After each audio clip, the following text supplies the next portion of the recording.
حضرت عمر رضی اللہ عنہ کے دور میں دو شخص آپس میں لڑتے ہوئے ان کی دربار میں داخل ہوئے اور ایک دوسرے کے اوپر وہ الزام تراشی کرنے لگے کہ تو میرا بھائی نہیں ہے، میرے باپ کی ملکت کا وارث میں اکیلا ہوں۔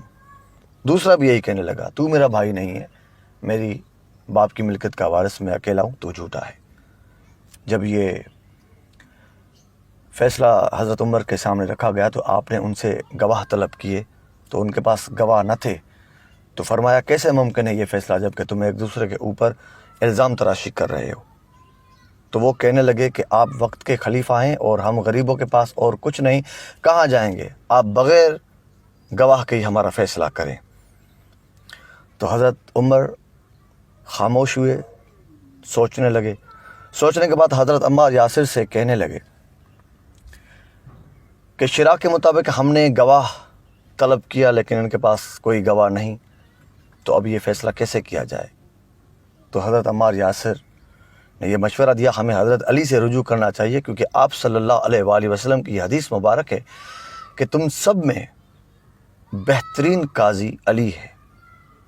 یہ سنتے ہی حضرت عمر رضی اللہ عنہ نے حضرت عمار یاسر کو دعا دی کہ اللہ تمہیں اس کی جزا اور خیر دے۔ کیا خوبصورت بات یاد دلا دی، بے شک علی بہترین فیصلہ کرنے والے ہیں۔ آپ ایسا کریں، ان دونوں کو حضرت علی کے پاس لے جائیں۔ حضرت عمار یاسر فرماتے ہیں کہ جب میں باب العلم کے دروازے پر گیا، اندر سے ہی انہوں نے مجھے دیکھ کے ہاتھوں سے اشارہ کیا، وہیں لے چلو ان دونوں کو، میں خود وہاں پہ آ رہا ہوں۔ ہم وہاں پہنچے اور تھوڑی دیر کے بعد مولا علی بھی وہاں تشریف فرما ہوئے۔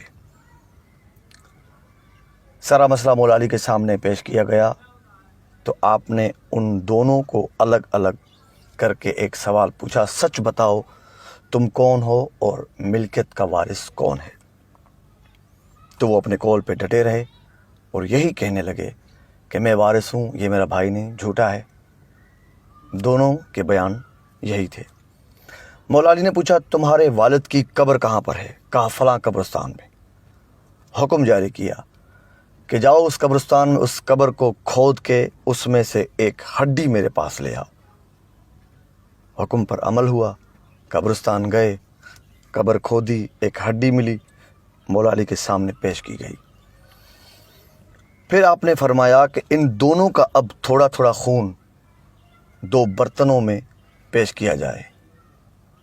ان دونوں کا خون نکال کے دو برتن مولا علی کے سامنے رکھے گئے، ایک برتن میں ایک کا خون، دوسرے برتن میں دوسرے کا خون۔ مولا علی نے وہ ہڈی اٹھائی، اس کے دو ٹکڑے کیے، ایک حصہ ایک برتن میں، دوسرا حصہ دوسرے برتن میں، اور اس برتن کو، ان دونوں برتن کو ڈھانپ دیا۔ کچھ دیر بعد جب ان کا کور ہٹایا گیا، دیکھا کہ ایک ہڈی نے پورا خون جذب کر لیا تھا اور ایک ہڈی وہ خون میں تیر رہی تھی۔ جس کے خون میں ہڈی تیر رہی تھی، مولا علی نے اس سے فرمایا کہ اگرچہ یہ تمہارا باپ ہوتا تو اس کی ہڈی تمہارا خون جذب کر چکی ہوتی، جبکہ اس کے خون کو ہڈی نے جذب کیا ہے، تو یہ دونوں باپ بیٹے ہیں اور ملکیت کا وارث یہ ہے، تو جھوٹا ہے۔